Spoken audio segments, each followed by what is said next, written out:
Yeah, it was. Ideally we didn't put ourselves in that position, but credit to the Crows. I thought the third quarter was outstanding. You've heard it all before, I suppose. We just want to win.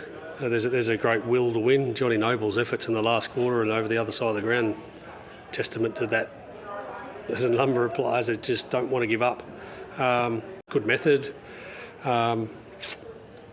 Went back to basics, really. Like in the last quarter, went back to the team we want to be. We couldn't get inside 50 in the third quarter through good pressure and turnovers and the like, and just went back to basics. Let's get this thing going our way and see what comes of it. You mentioned John Noble. I thought someone like Will Hoskin seemed to really stand tall as well in those last 15 minutes. Yeah, I'm looking forward to watching the last quarter. I tend to do a red wine replay after a win. Only one glass, just drink responsibly. No, but it's. I'm looking forward to seeing all those little efforts. And I mentioned after the game that the will to compete and scrap and fight and all the things we want to be proud of or to see in us. I'm looking forward to watching them because there was many. When you touch on that, obviously another great response in the last quarter. We saw also way back earlier in the season that run of goals that Brisbane got on, and obviously went on that night. It's pretty pleasing that you conceded that run of goals but then actually responded. What happens in the game is like you have scoreboard in your favour and then you give up turnovers and then that creates hope and then there's an energy and the opposition transition the ball really well. This team had transitioned the ball as good as anyone in the competition, so up until half-time they had 2 goals. One of the best attacking teams in the comp had 2 goals, and I know they missed a few shots they could have got, but that's something we come at half-time going, hey, we're defending the ground really well, and then all of a sudden we go away from that and they put stress on us and they kicked 7 goals.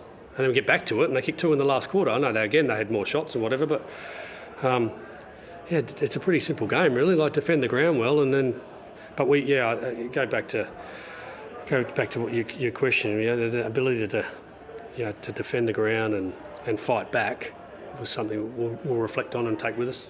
How close did you look at that? I'll wait and see on that, Josh. I'll wait and see. I'd like to see the game as an optimistic view of it, 80-20. But I'm sure there's things in that third quarter I already know in my head watching it that will go, okay, let's tidy that up. They're not big things. They're little things. They're only little things. And small margins in this game. We get ourselves with a 2-point victory, was it? Something like that. Doesn't take much. Doesn't take much to give opposition hope. Nick Baker seemed to spend extended periods on the bench. Was it rotations? Was that trying to sort of avoid maybe closer tension, or was it a mixture of all? Well, he started on the bench, so Yeah. we thought we'd go in this game playing Nick as a mid, and with Geordie out, we sort of thought there's an opportunity. The last couple of weeks we've done the same, not tactically, just for what we think was the best mix for us, and then maybe it gave him energy in the last quarter to keep running because he's an incredible athlete. Like, what's lost in all of the spectacular possessions and goals and stuff is how good a runner he is. He's remarkable. He seemed to really drive you guys. I don't know there were many reasons, but he seemed to really stand as one of the reasons why in the last quarter the momentum did shift back away at such a young age. It's pretty amazing that you've watched him so many times, but you still sort of pinch yourself that he's so young. He's almost leading the team to victory. Yeah, well, it's a pattern of behaviour now, isn't it? It's not a one-off. It's a pattern of behaviour. But I must admit, there's a butcher's queue for who wants to get involved and make us win. They're all on and up. They all want their turn. They get their opportunity to have their moment or that inspirational act. There's so many of them. As we go back to that, I'm looking forward to putting those together in a little bit of a package to say, hey, you got to get through this to beat us. What did Jeremy Gale add for you today? Intercept marking, plays to his strengths. He can play in smalls and talls. It's a nice comeback, 20 possessions or something, and he's a great player for us. I don't know if he gets lost in how good a player he is. I think his ability to read the play, intercept, set up others. He's our vice captain too, so his leadership and his knowledge of the game we've missed it enormously. So excited to think he's going to get better from this.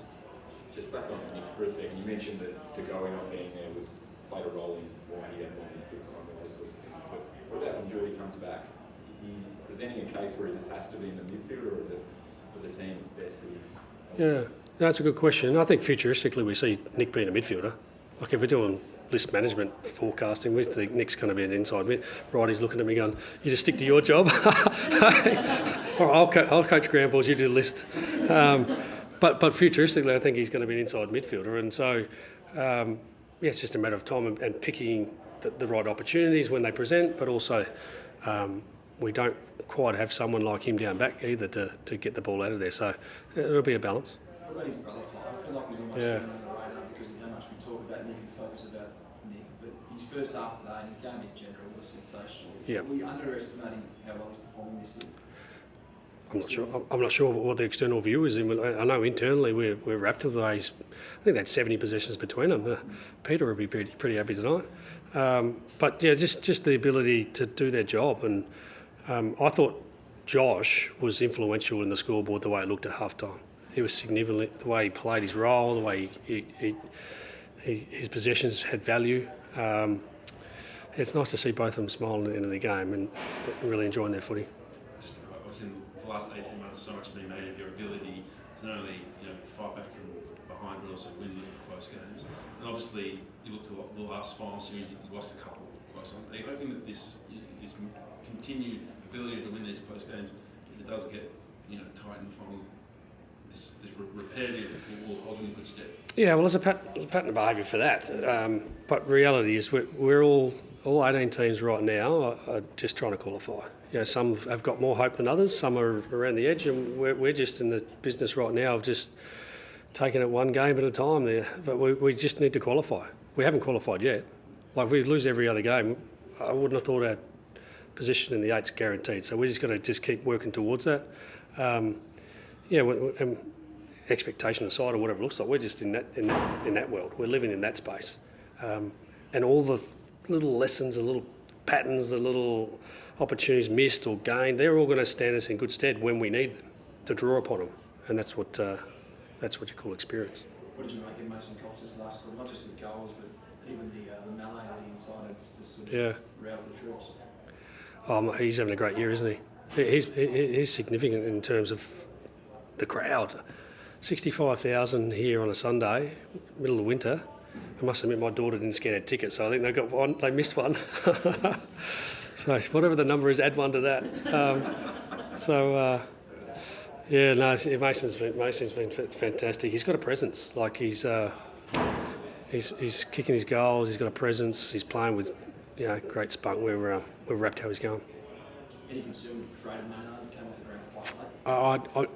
I'll say no, but again, you have to wait till Tuesday when we see him next. But I thought it was just a winding or whatever. I think he'll be okay. Yeah. Yeah. Thanks, guys.